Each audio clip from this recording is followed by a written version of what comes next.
Absolutely. See, I'm on coffee, so I'm good. I'm crystal I've had clear. 3 coffees. Okay, you probably can't have any more. Hey guys, I'm Kaitlyn. I'm an Ottawa realtor with EXP, and I'm super glad to be here with James today. So today we're going to learn about Kaitlyn's process and how she actually got into the real estate sector, because it's a pretty interesting story. At least I think so. And we're just going to see her unique approaches and, you know, her way of doing things, her way of taking care of clients. And I think there's a lot that goes into her process, you know, everything from start to finish, and, you know, especially with the aftercare that she offers. So who is Kaitlyn Putman to the people that are just getting to know you? Well, first of all, I'm a hardworking real estate agent. I work very hard for my clients, and I treat them all with an enormous amount of respect. I really pride myself in the quality of services that I provide.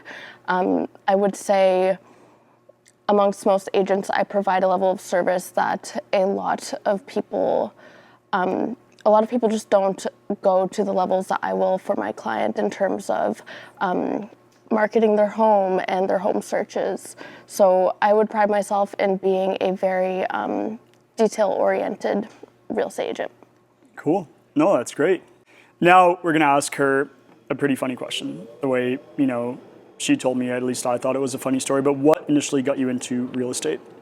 Okay, yeah, so I like answering this question. So originally, I actually did not aspire to be a real estate agent. I was in school to be a paramedic. I always wanted to do something that allowed me to help people in a really life-changing way. That was always my goal when it came to career, but it wasn't always clear to me how I wanted to do that. At first, I thought it was through healthcare. And when it came down to it, I just realized the career wasn't for me. It didn't seem sustainable. I didn't think I could handle all of the, honestly, trauma that first responders go through, and props to them. But yeah, after I dropped out of paramedics, people were kind of bothering me, like, Kaitlyn, what are you doing? What do you want to do next? Where are you going to go next? And I wasn't really sure. And when one of my friends decided to get their real estate license and explained to me the process, I was like, oh, maybe I should try that, just to kind of get people off my back, you know? And yeah, I ended up actually loving it and following through with it, and here we are. And I didn't even realize at the time that it was going to be a way that I could help people with one of the biggest decisions of their lives, and, you know, not have to go through the trauma of being a first responder. So it worked out great. Cool. I know that for your first, was it 3 months or 6 months of real estate, you were with an existing team before branching out on your own. What was that process like? So actually, I was with them for 6 months. Yeah, okay. It was good. I think when you're first getting started, it's almost necessary to, you know, grasp on to someone else's experience at first, because there are just things you're not going to learn on your own without some sort of mentorship. Right. It was definitely worthwhile. I just felt that at the 6-month point, I'd absorbed enough knowledge that I could start my own systems and implement my own ways of doing things in a more efficient way for me. Cool. No, that's great. And in terms of just sense of control and choices and branding and all that, how does that make you feel, knowing that now you're able to just, I guess, live life on your own terms, like make your own decisions, your own branding? Did you find that you were limited in terms of how you could treat your clients, what you could offer them when you were with a firm, as opposed to now working for yourself? Yeah. So to be clear, I am still with EXP. I'm still with EXP, the brokerage, but who I left was my team who was under EXP as well, who already had their own branding and their own approach to things, which I so appreciate. Their branding is wonderful, and it was a great way to get experience. But now I love the fact that I got to choose my own brand colors, and I got to create my own logo and develop my own approach, because I really do think my approach is what makes me stand out from other people in the industry. I think, I've just loved being able to make my business my own, because my way of doing things is very, very important to me. Right, cool. That's great. We're going to move on to a topic that I know not only you love, but that you're an expert at. And this topic is everything about first-time home buyers. So just off the top of your head, why do you enjoy working with I know you enjoy working with everyone across the board, but Yeah. particularly with first-time home buyers, and what does that process look like? How are you able to offer them with assistance? What direction do you point them in? I'm really curious to learn just all about that. I myself will be a first-time home buyer at some point, and so this is really good knowledge for me as well. Awesome. Yeah. So thanks for asking that. I love working with first-time home buyers because it's such a different client, and it's so important that they have the right support as well. Right.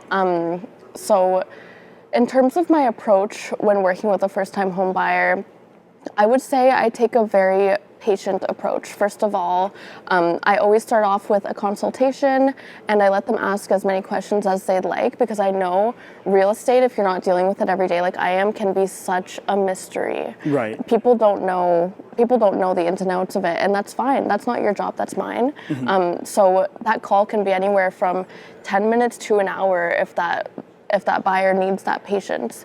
I always point them in the direction of a good financial advisor, if they don't already have one, a good mortgage broker, and of course I give them my resources as well, which is I actually have a buyer's guide if anyone's interested. It's like front to back, packed full of information of what to expect in terms of paperwork, what to expect in terms of how to put an offer in, and what needs to happen before you start actually getting in homes and seeing them.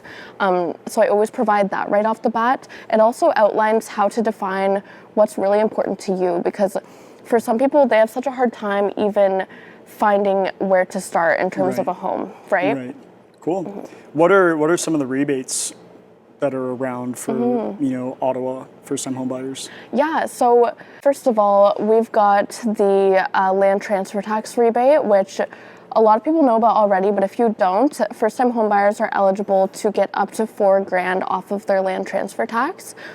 When you purchase a home, the government basically calculates an amount of tax you need to pay when it gets transferred to your name. It depends on the purchase price, and there is an online calculator to estimate it. If you need me to send that link, just comment below or send me a DM and I'll send that to you. And basically you can get up to $4,000 off of that tax as a first-time home buyer. Cool. And is that tax recurring? Is it more so a one-time fee? And on average, what is that complete fee looking like?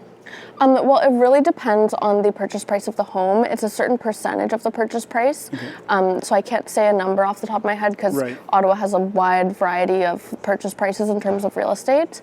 But sorry, what was the initial question? Oh yeah, is that a repeating cost? Is it a one-time? It is a one-time cost. I see. Yeah. I see. Cool. And I guess it could be anywhere from $10,000 to $50,000. Oh, less, much less. I see. Okay. Like $4,000 for some first-time home buyers will cover majority of it. Really? Yeah. Okay. That's so good to know. it's not super costly, but it is something you want to keep in mind when thinking of your closing costs. Right. Cool.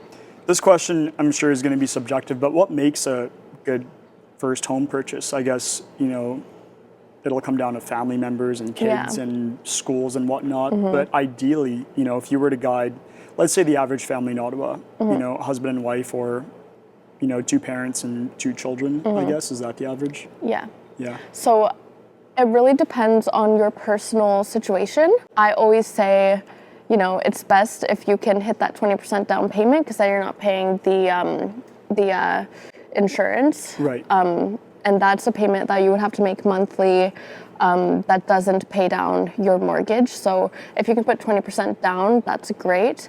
Something budget friendly, but also is going to have resale value. So you want to pay attention to what's nearby in the area. Are there good schools? Because eventually you're going to have to sell that home. And even if you don't have a family or children to think about, it could knock out a whole pool of potential buyers in the future if your home is not near a good school. Right. Right. That's good to know. And so as a first-time home buyer, given the current cost of housing these days, I know that renting seems like a much easier process as opposed to buying. What are your thoughts on that? Well, so if you're renting and you're already paying about $2,500 a month, let's say, for your 3-bedroom townhome to house your family, that could be your mortgage payment. there is such thing as a mortgage that's $2,500. It just depends on your terms, how long your mortgage is, and your down payment. So, if you really look at what your monthly expenses are now, if you're paying $2,500 rent plus your hot water tank rental and all of your utilities, for most families, the hardest part, unfortunately, is having that down payment. Right. So it's hard to save for a down payment right now because of the cost of rent. But if you're renting, a lot of the times you can afford a mortgage. Okay, cool. That makes sense. And then I guess at the end of the day, at least you're building up equity, right? Yeah, exactly. So, cool, man. If I were to buy a home, ideally, how long should I be holding on to that home before I go to sell? I'm sure there's some scenarios where people are forced to sell, but to really see your return on investment after that land transfer tax and a whole bunch of other just fees associated, what would you say is like the standard? So typically minimum would be 5 years. 5 to 10 years is optimal. Of course, with real estate, a lot of us know the longer you can hold it, the larger the return you're going to see. But after 5 years, for the typical home, you should be safe. Cool. Awesome. And as a first-time home buyer, I know that there are just like a truckload of realtors pretty much all across Canada, but especially in Ottawa. What are some good questions for me to ask my realtor as a first-time home buyer, just to know that they're truly proceeding in my best interest and not looking at me as just a paycheck? Because I know that, unfortunately, as you've mentioned in the past, there are a handful of folks out there who look at their clients as a paycheck, and that's the exact opposite of your process, obviously. But a little bit about that, if you wouldn't mind sharing. Yeah, I would say a few good questions to ask would be, explain your process to me start to finish. You want to make sure that the realtor who you're working with actually has resources for you. So like I said, a buyer's guide for you to actually sit down and read something. You want to look for someone who's educated and knows what they're doing. Ask them a lot of questions about the specific market you're looking in, and make sure that they know what they're talking about. Fact check them, because you, as someone who does not know these facts, you want to know that the person who you're working with does, and that they're sure about it, and they're well educated and well versed in that field. You definitely want someone who has resources for you. So like I said, my buyer's guide, where you can reflect back on that throughout your process. And another thing, you want a realtor who has a really great network of other professionals, because when you purchase a home, not only do you need a realtor, but you're going to need an inspector. And when I tell you it's important to get a good one, it can save you thousands of dollars. A good inspector, you need to know that whoever you go with, hopefully me, has one, and I do. So a good inspector, good plumber, good electrician, because you never know what sort of road bumps you're going to run into. And as someone who's not a homeowner, you probably don't have those connections. If you do, that's great. But a good realtor is definitely going to have good connections in all of those fields. Cool. That's great. When approaching a home, I'm aware that this can be like a really exciting time, but what are some reasons that a buyer or a potential buyer should walk away from a deal, apart from inspection and financing? Yeah, okay. So this is also really situational, but I'll give an example. First-time home buyer client, they're looking for something that's move-in ready, and they don't want to do any structural updates, but they're willing to do some cosmetics. For example, recently I had a first-time home buyer client that approached a home, really liked it, and then luckily we were sharp enough to notice that, I'm sure maybe you've seen this before as someone who's in contracting, but the weep holes in the brick veneer had been clogged. And those little things, you really need to keep your eye out for them, because those being plugged means that behind those walls, moisture has been trapped for who knows how long. As long as those have been plugged, it's been building up back there. So things like that you notice, and then it can domino into so many other big issues within the walls that you can't see until you tear walls down. Those are things that I try and shy my first-time home buyers away from. I know that some buyers are willing to take on a little more work than others, and that's completely up to your discretion. Like, I've worked with clients that are very savvy in terms of renovations and work in construction and whatnot, and they're of course willing to take on more work on the home. But a Right. first-time home buyer who doesn't have those connections, you're likely going to want to look for something that is a little more beginner friendly. Right, I see. And when a situation like this does occur, is it reasonable to expect a slight decrease in the sale price of the home? Or? So typically, if we were to find something like that in the inspection, after inspection is a point of renegotiation. So if we find something like that, luckily we were able to see in our second showing. We pointed it out because we could see that with our eyes. But in inspection, if we found something like that, or moisture in the attic, or mold and whatnot, that would be a time of renegotiation and saying, hey, look, these issues are going to cost us this amount to fix, so we're going to need this much of a reduction. Right. And I ran into that multiple times. Just last summer, actually, we found bad plumbing throughout the whole house. Really? So we ended up getting that buyer $25,000 off of our original offer price. Wow. So that's incredible. Yeah, plumbing really adds up. As someone who's in general contracting, I know the price of plumbing, and I know how fast it climbs up. Yeah, so. and like to be able to negotiate and have a leg to stand on, something I really pride myself in is being able to quickly get quotes. Right. That's where the importance of having good connections come in, because, for example, say we find all bad plumbing and we need to quickly be able to negotiate. We have 24 hours. You need to know your realtor is going to have a plumber in there and able to give you a quote like that. Right, that's great. Yeah, I think negotiation, and especially with your negotiation skills, I think that definitely puts your buyers and sellers in a great position, as opposed to going with, the average realtor, if that's fair to say, who just may not know much about everything.